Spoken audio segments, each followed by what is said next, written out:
Hi. Full moon ഇങ്ങനെ നോക്കിക്കൊണ്ടിരിക്കുമ്പോഴാണ് room ഒന്ന് rearrange ചെയ്താലും തോന്നിയത്. എനിക്കാണെങ്കിൽ തോന്നിയാൽ പിന്നെ ഒരു രക്ഷയില്ല, അത് ചെയ്താലേ സമാധാനം ഉണ്ടാവുള്ളൂ. അങ്ങനെ ഞാൻ പരിപാടി തുടങ്ങുമ്പോഴത്തേക്ക് സമയം 10 മണിയായി. ഇതെപ്പോൾ തീർന്ന് എപ്പോൾ കിടക്കാനാന്നുള്ളൊരു ചിന്ത എൻ്റെ മൈൻഡിൽ ഉണ്ടായിരുന്നെങ്കിലും എന്തായാലും തുടങ്ങിയതല്ലേ, തോന്നിയ സ്ഥിതിക്ക് എന്തായാലും അങ്ങ് ചെയ്ത് തീർക്കാമെന്ന് വിചാരിച്ചു.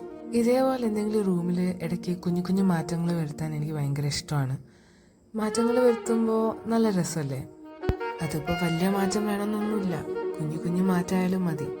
ആ ഒരു മാറ്റം മൈൻഡിനും നല്ലൊരു പുതിയൊരു റിഫ്രഷിങ് ഫീൽ തന്നെയായിരിക്കും. അതുകൊണ്ട് ഞാൻ ഈ പരിപാടി ഇടയ്ക്കിടയ്ക്ക് ചെയ്യാറുണ്ട്. കുറച്ച് ദിവസം മുന്നെയാണ് ആ ടേബിളൊന്ന് മാറ്റി വേറെ സ്ഥലത്തോട്ട് ഇട്ടത്. പിന്നെ ഈ പെട്ടെന്നൊരു തീരുമാനം വന്നുകൊണ്ട് ശരി ഇന്ന് മൊത്തത്തിലങ്ങ് മാറ്റാമെന്ന് വിചാരിച്ചു. ശരിക്കും റൂം മൊത്തത്തിലൊന്ന് റീഅറേഞ്ച് ചെയ്തിട്ട് 1 വർഷമെങ്കിലും ആയി. അപ്പം എനിക്കിത് ബോറടിക്കാൻ തുടങ്ങി. അങ്ങനെ ഞാൻ പുതിയ കുറച്ച് പോസിറ്റീവ് കോട്ട്സൊക്കെ ആഡ് ചെയ്തു. ലൂണയാണെങ്കിൽ തുടക്കം തൊട്ട് അവസാനം വരെ എൻ്റെ കൂടെ തന്നെ ഉണ്ടായിരുന്നു. കഴിയുമ്പോഴത്തേക്ക് 1 മണിയായി. പിന്നെ ഒന്നുകൂടെ പൂർണ്ണചന്ദ്രനെ കണ്ട് അങ്ങ് കിടക്കാൻ പോയി. അപ്പോൾ ബൈ.